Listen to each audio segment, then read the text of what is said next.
आप देख रहे हैं न्यूज 18 का सोशल मीडिया प्लेटफॉर्म। मैं हूं विशाल आजम। ईरान के साथ चीन और रूस, ईरान के हक में बुलंद की आवाज। अक़वाम मुत्तहिदा यानी यूनाइटेड नेशन में मगरबी ममालिक की कोशिशों की मुखालफत। रूस और चीन ने ईरान के मामले पर अक़वाम मुत्तहिदा की सलामती कौंसिल का इजलास बुलाने की मुखालफत की है। दोनों देशों का यानी रूस और चीन का कहना है कि करारदाद नंबर 2231 अक्टूबर 2025 में खत्म हो चुकी, इसलिए सलामती कौंसिल यानी यूनाइटेड नेशंस की जो सिक्योरिटी कौंसिल है उसके पास अब ईरान के जौहरी प्रोग्राम पर, न्यूक्लियर प्रोग्राम पर बात करने का इख्तियार नहीं है। इजलास तो हुआ लेकिन इसमें कोई फैसला, करारदाद या अमली नतीजा सामने नहीं आया। कोई मेमोरेंडम पास नहीं हुआ, कोई रेजोल्यूशन पास नहीं हुआ, कोई इसका रिजल्ट नहीं सामने आया। बड़ी खबर यह है, यह खबर अक़वाम मुत्तहिदा की सलामती council United Nations security council से सामने आई है, जहां ईरान के जौहरी प्रोग्राम पर, जौहरी प्रोग्राम मतलब न्यूक्लियर प्रोग्राम पर होने वाले इजलास में रूस और चीन ने मगरबी ममालिक यानी वेस्टर्न कंट्रीज की कोशिशों की खुलकर मुखालफत की, विरोध किया।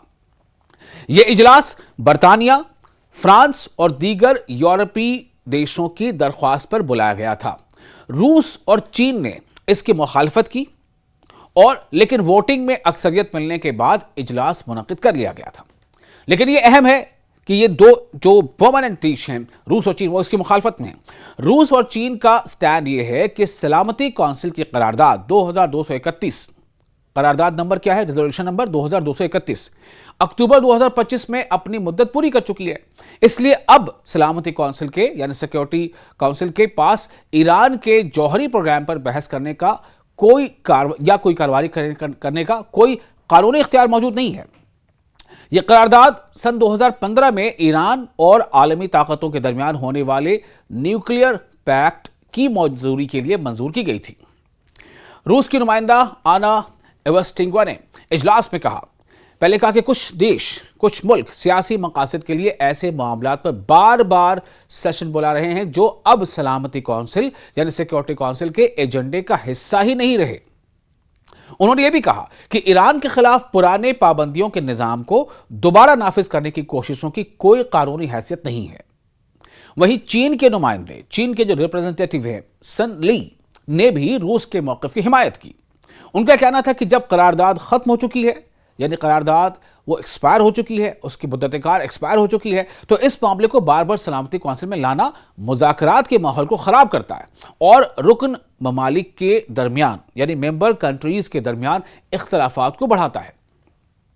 दूसरी तरफ अमेरिका और उसके मगरबी इत्तेहादियों ने, वेस्टर्न कंट्रीज जो उनके अलाइज, उन्होंने इजलास में, इस सेशन में ईरान के जौहरी प्रोग्राम यानी न्यूक्लियर प्रोग्राम और दिफाई सलाहियतों यानी डिफेंस की जो कैपेबिलिटीज है उस पर एक बार फिर अपने तहफ़्फ़ुज़ात का इजहार किया, यानी एक रिजर्वेशन का कि ईरान जो है उसको ये नहीं करना चाहिए, उसको वो नहीं करना चाहिए। तहम तवील बहस के बावजूद इजलास किसी भी फैसले, नई करारदाद या मुश्तरका एलामिया के बगैर ख़त्म हो गया। ईरान, रूस और चीन मुसलसल ये मौक़िफ़ अख्तियार किए हुए हैं कि करारदाद नंबर 2231 के ख़त्म होने के बाद ईरान के जौहरी प्रोग्राम से मुतालिक सलामती कौंसिल की तमाम जिम्मेदारियां और पाबंदियां भी ख़त्म हो चुकी हैं। इसलिए इस मामले को दोबारा सलामती कौंसिल में यानी यूनाइटेड नेशंस के सिक्योरिटी काउंसिल में लाने की कोई कानूनी बुनियाद मौजूद नहीं है। एक बार फिर आपको यह बता दें कि दरअसल पूरा मामला है क्या और अहम नुकात क्या हैं। पहला, रूस और चीन ने ईरान पर सलामती कौंसिल के इजलास की मुखालफत की। बड़ी बात है, ईरान के पक्ष में नजर आ रहे हैं रूस और चीन, और जो सच है, जो सच्चाई है जिसे वेस्टर्न कंट्रीज किनारे रख करके आगे बढ़ना चाहती हैं, वो उसे बार बार सामने ला रहे हैं, उसे आईना दिखा रहे हैं। दूसरा अहम पहलू क्या है, दोनों का यानी रूस का भी और चीन का भी, दोनों का कहना है कि करारदाद नंबर 2231 खत्म हो चुकी है, इसलिए सलामती कौंसिल के पास अब इस मामले पर इख्तियार नहीं है। देखिए, कोई भी रेजोल्यूशन जब पास होता है किसी भी असेंबली में या यूएन की असेंबली में या काउंसिल में, तो उसकी एक मुद्दत कार होती है कि ये टर्म्स एंड कंडीशन इस तारीख से लेकर के इस तारीख तक वो नाफिज रहेगी। जब वो मुद्दत कार खत्म हो चुकी है, उसका टाइम स्पैन खत्म हो चुका है, तो फिर आप उसे लागू नहीं कर सकते, या तो फिर आपको उसके लिए दोबारा फिर किसी रेजोल्यूशन को पास कराना पड़ेगा।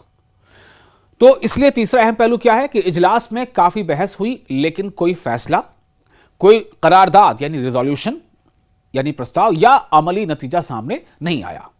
तो इससे एक बात तो जाहिर है कि वेस्टर्न कंट्रीज हो लेड बाय अमेरिका, वो जब चाहे जो चाहे कर ले, ये उतना आसान अब नहीं रहा है। चीन और रशिया बार बार उसके सामने आते हैं और इस बार फिर ऐसा हुआ कि ईरान के हक में, ईरान के सपोर्ट में चीन और ईरान ने खुलकर आवाज बुलंद की। उसी का नतीजा है कि कोई नई करारदाद नहीं पास हुई, कोई इसमें कोई फैसला, कोई निर्णय नहीं लिया जा सका। सीधे तौर पर यह बात है कि ईरान की इसमें कहीं ना कहीं एक सबकत ईरान ले गया। ईरान को हम कह सकते हैं आसान शब्दों में कि ईरान की जीत हुई है।